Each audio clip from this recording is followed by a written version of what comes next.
Je suis béni, et ce que vous allez entendre n'est pas une légende ni une fiction. C'est l'histoire d'une famille chrétienne au cœur du Nigeria, enterrée vivante par des hommes emportés par la haine. Je raconte cela parce que la foi a le pouvoir de transformer même les ténèbres les plus profondes. Leurs cris, étouffés par la terre, ont traversé le ciel, et c'est là que l'impossible s'est produit, un miracle que je nommerai la lumière de l'espérance. Ce récit compte parce qu'il nous rappelle que Dieu est présent même dans nos pires épreuves, et que la foi peut faire surgir la vie là où tout semble perdu. Je me souviens encore de ce matin-là, quand le soleil se leva sur le village, déversant ses rayons durs sur les maisons de terre craquelées et les chemins poussiéreux. L'air était sec, chargé d'une chaleur qui s'insinuait dans chaque pore de ma peau, et pourtant il y avait un froid étrange dans l'âme des habitants. Chaque souffle de vent soulevait un nuage de poussière dorée qui dansait au-dessus des champs desséchés, comme un souffle retenu qui n'osait pas rompre le silence. Les collines alentours semblaient immobiles, silencieuses, mais elles portaient le poids invisible de la peur, cette même peur qui flottait au-dessus de chaque maison, chaque porte close. Les oiseaux eux-mêmes, d'ordinaire si bruyants, semblaient avoir suspendu leur chant, comme si la nature entière retenait son souffle. En marchant dans les ruelles étroites, je pouvais entendre les murmures, ces voix basses et tremblantes, qui racontaient des histoires de malheur, d'attaques et de disparitions. Certains habitants s'agenouillaient pour prier à l'ombre des baobabs ou près des puits asséchés. D'autres se tenaient simplement immobiles, le regard fixé sur le sol, cherchant à se convaincre que le danger n'était pas encore là. L'odeur de la poussière mêlée à celle des foyers encore chauds créait un parfum âcre et familier, un mélange de vie et de survie, mais aussi de peur. Chaque bruit semblait amplifier le silence, et chaque silence rendait le danger plus palpable. Je me suis arrêté un instant pour regarder autour de moi, respirer cet air épais et lourd, et j'ai senti une présence qui dépassait l'entendement humain. Comme si quelque chose de plus grand, de plus puissant que la peur et la violence, était là, tapi dans l'attente. Ce lieu, apparemment banal, était pourtant le théâtre d'événements que personne n'aurait cru possible, et j'ai senti que j'étais sur le point de voir l'invisible se révéler. Et vous, là où vous êtes, imaginez-vous marcher dans ces ruelles étroites, sentir la poussière dans vos narines, le soleil écrasant votre peau, entendre le silence entre les bruits et sentir votre cœur battre plus vite, car quelque chose est sur le point de se produire. Vous êtes témoin de cette histoire avec moi, même à travers un écran, et votre présence compte. Écrivez en commentaire une phrase de foi, une prière ou un mot qui exprime votre confiance en Dieu. Abonnez-vous pour suivre ce récit jusqu'au bout, pour ne pas manquer l'émerveillement et la puissance qui se déploieront. Partagez cette vidéo avec quelqu'un qui traverse l'obscurité, quelqu'un qui a besoin d'un signe de lumière. Dites-moi d'où vous regardez, car chacun de vos regards, chacun de vos cœurs fait partie de ce miracle. Je continue à marcher et chaque pas résonne sur la terre sèche. Mais au fond de moi, je sais que ce n'est plus un simple village que j'explore. C'est un lieu où la peur et la foi s'affrontent, où la vie et la mort semblent suspendues dans le même souffle. Et c'est ici, dans cette terre aride et silencieuse, que quelque chose d'inattendu, d'inexplicable et de divin est sur le point de se révéler. La question qui brûle maintenant dans mon esprit, et peut-être dans le vôtre, est la suivante. Comment une famille, enterrée vivante, pourra-t-elle voir la lumière briser l'obscurité autour d'elle? Et que Dieu fera-t-il dans ce moment précis pour transformer le destin de tous? Je me souviens de ce jour comme d'un orage que l'on pressent avant qu'il ne frappe. Les hommes sont arrivés sans avertissement, comme une tempête prête à tout engloutir sur son passage. Leurs pas lourds martelaient le sol sec, chaque coup résonnant dans mes os comme un tambour de guerre annonçant la destruction. Le village entier semblait retenir son souffle, suspendu entre l'horreur imminente et l'incrédulité. Les enfants criaient, des cris aigus, perçants, déchirant le silence et se mêlant à celui des adultes qui tentaient de protéger ce qui restait de leur quotidien. Les portes en bois tremblaient sous les coups, éclatant en éclats projetés dans l'air comme des éclats de peur et de désespoir. Je pouvais sentir l'odeur âcre de la fumée s'élever, se mêler à celle de la terre sèche, et le mélange pénétrait mes narines, me glaçant de terreur. La poussière s'élevait en nuages opaques, enveloppant tout le village dans un brouillard suffocant. Chaque souffle était un effort, chaque mouvement semblait ralenti, comme si le temps lui-même refusait de progresser, suspendu dans la violence qui s'abattait. Le fracas des vitres brisées, le cri des adultes et le pleur des enfants créaient une symphonie de chaos, un vacarme qui s'infiltrait dans chaque recoin de mon corps et de mon âme.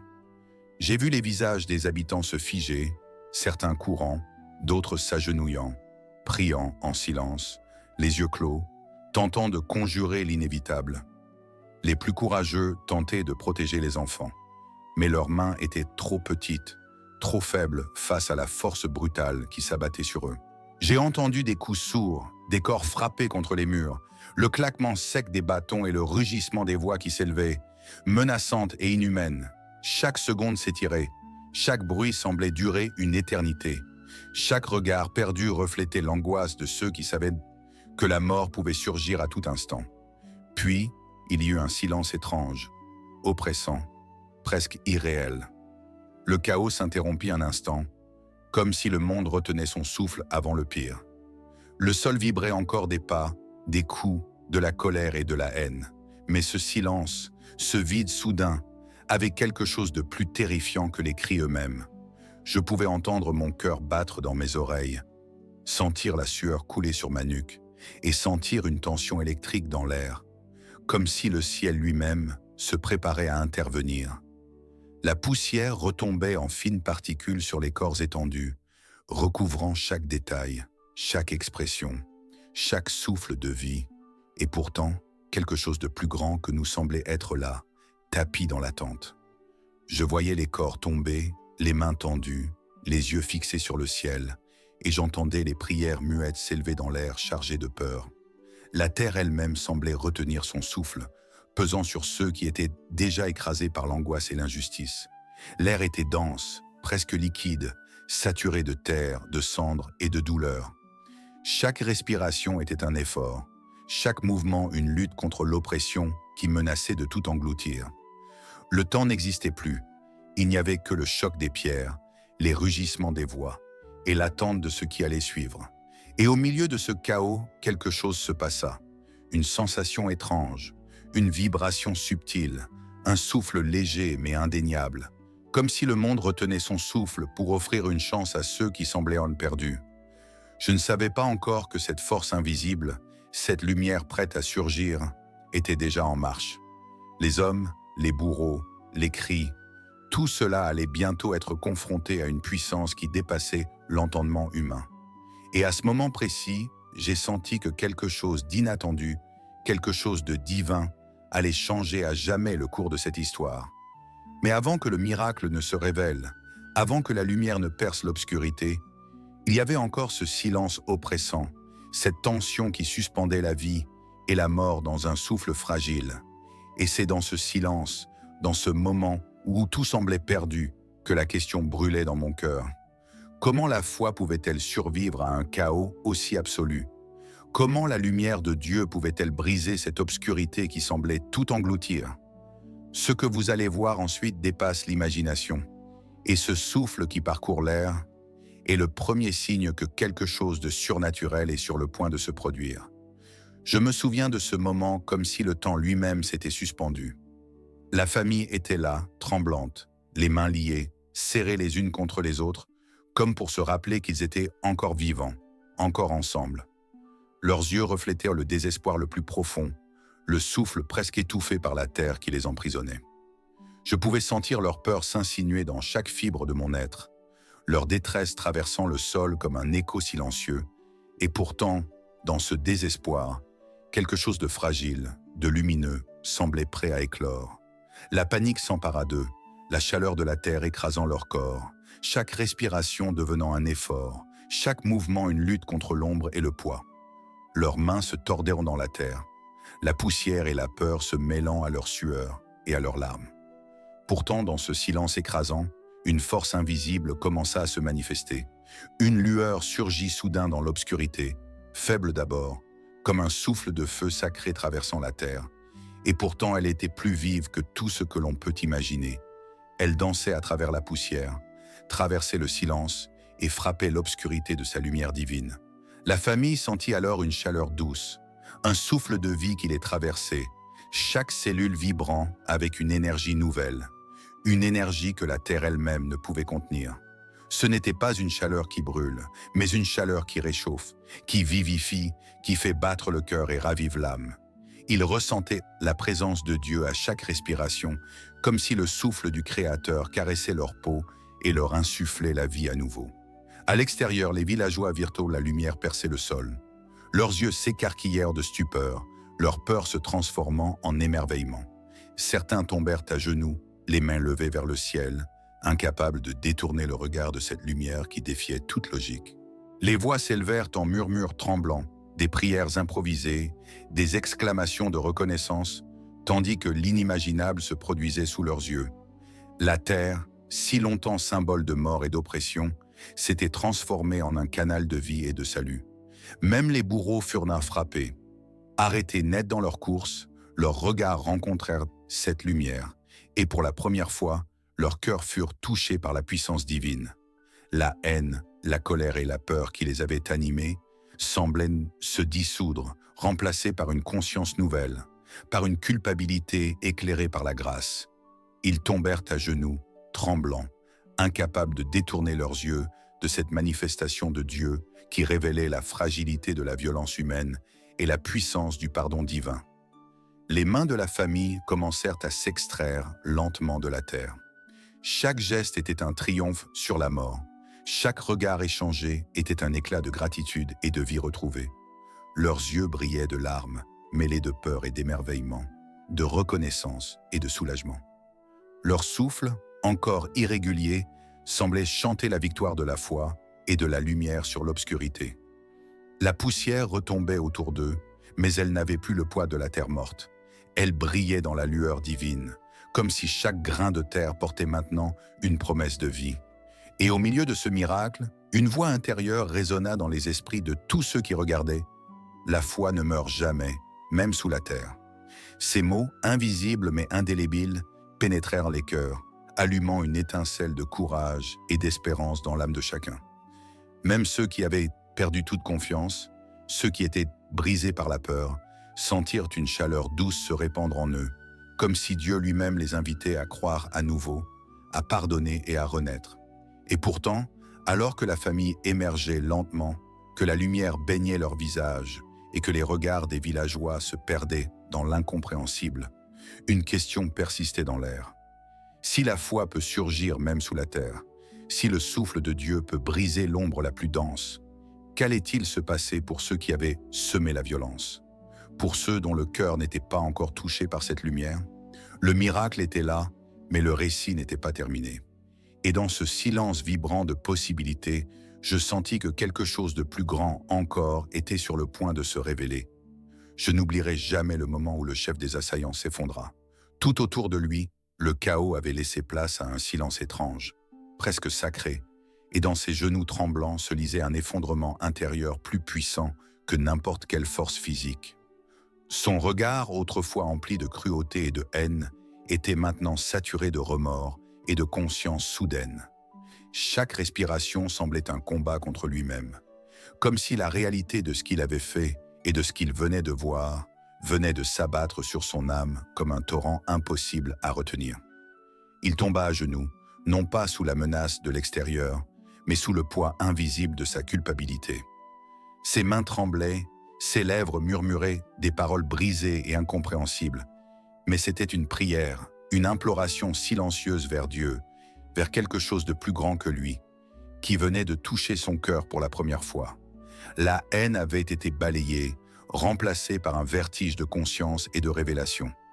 Et dans ce vertige, il comprit la fragilité de la vie, la puissance de la foi et la lumière qui peut émerger, même dans les ténèbres les plus profondes. Ses yeux cherchèrent la famille qu'il avait voulu détruire.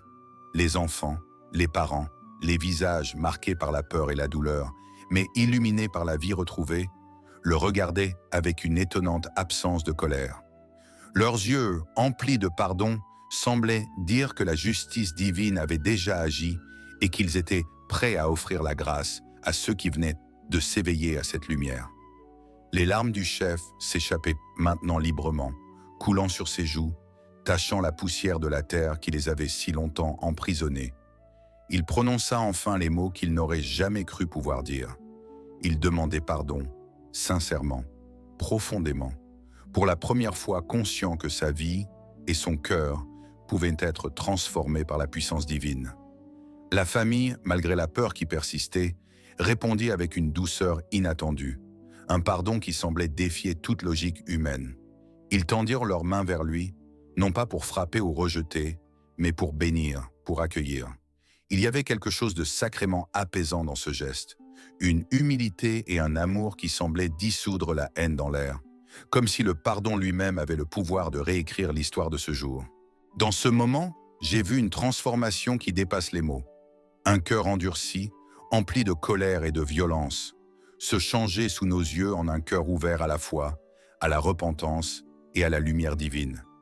Il se releva, encore tremblant, encore faible, mais différent. L'homme qui se tenait là n'était plus celui qui avait semé la peur et la destruction. La terreur qu'il inspirait avait été remplacée par un silence respectueux, par une présence humble, par une conscience qu'il n'avait jamais connue auparavant. Ses mains, autrefois armes de malheur, tremblaient maintenant entre ses genoux comme un signe de sa propre fragilité et de sa capacité à être touché par la grâce. Les villageois, témoins de cette transformation, se rapprochèrent lentement, comprenant que ce qui venait de se produire n'était pas seulement un pardon humain, mais un miracle, un signe que Dieu peut toucher même les cœurs les plus endurcis. Et moi, observateur de cette scène, je ressentais un mélange d'émerveillement et de gratitude.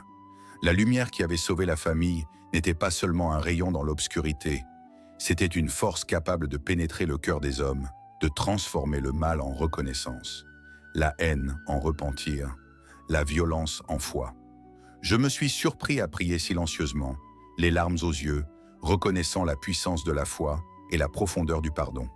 Ce moment, si intime et si puissant, me rappelait toutes les histoires bibliques où le cœur le plus dur pouvait être adouci par l'intervention divine, où la rédemption était toujours possible pour celui qui accepte la lumière.